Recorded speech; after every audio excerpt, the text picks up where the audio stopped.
what it does is... Hi, it's Amy Coon here with the Paper Life, www.paperlife.com. I've got Mary Ann here with me at the Copic booth, and she's going to show me some stuff on the art journaling with the Copic markers. I was talking to her about how we get a lot of information on the stamping in the Copic markers, but I want her to show how you can start using these in your art journals. Alright, so I'm an artist by trade and an illustrator, and I absolutely fell in love with these pens when I was a student in art school, and I used them for drawing animations. And so I love the pens because they're archival, acid-free, and the fine points are fabulous. This is called saturation, and what that means is how much pigment is in the marker. Doing fine line journaling for your scrolly doodles. So these are very, very vibrant, very, very pure and red violet. These are permanent, pigment-based. They're not going to fade. Out like that. Oh, this one. They come in. I didn't even look at that yet. Many luscious colors. So those are going to be much. We actually, our black comes in the finest pen size in the world, a 0.03 millimeter pen, which I used. I've used it for drawing on dominoes, and then heat setting, and I'll do mazes on little domino backs that are just exquisite detail.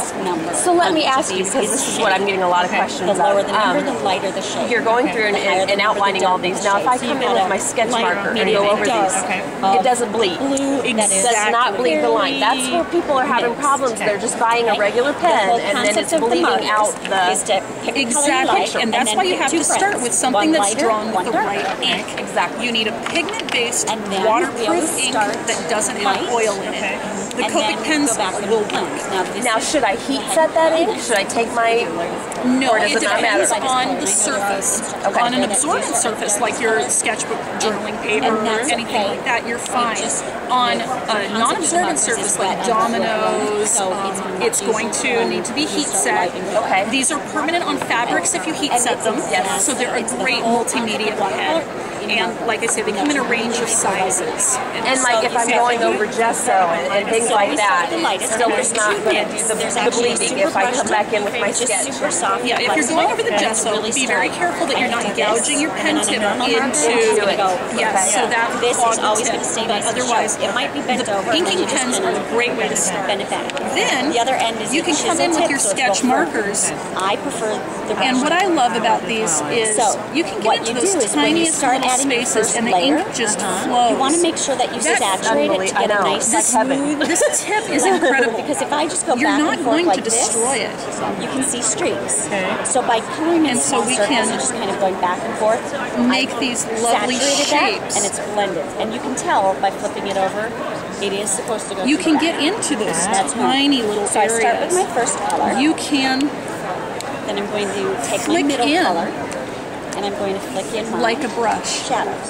So we'll add some tufts of grass. And by flicking, doing this, you're getting that. So it blends it down even. It even loses the color as it goes in, like a brush would. And so if I wanted to do a blend, we'll just go right over the top of these other colors. And then I'm going to go in with my Look at how darkest color. transparent that is.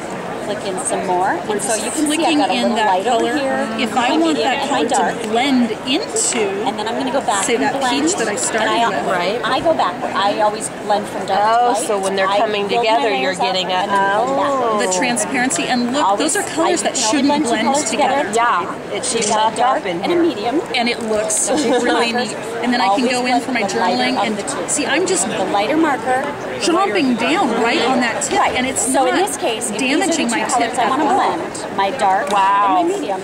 I'm going to now, storage-wise, on your Copics and your sketches and even these, do they have to lay horizontal? Can we put them upright? Do they need to be upside down? You know, they can go either way. You can store them horizontal. You can store them vertical. This is really you can store them upside down in your dog's bowl for all I care. And what about temperature? I mean, you know, if I leave them in my car, I'm in Illinois, and they freeze.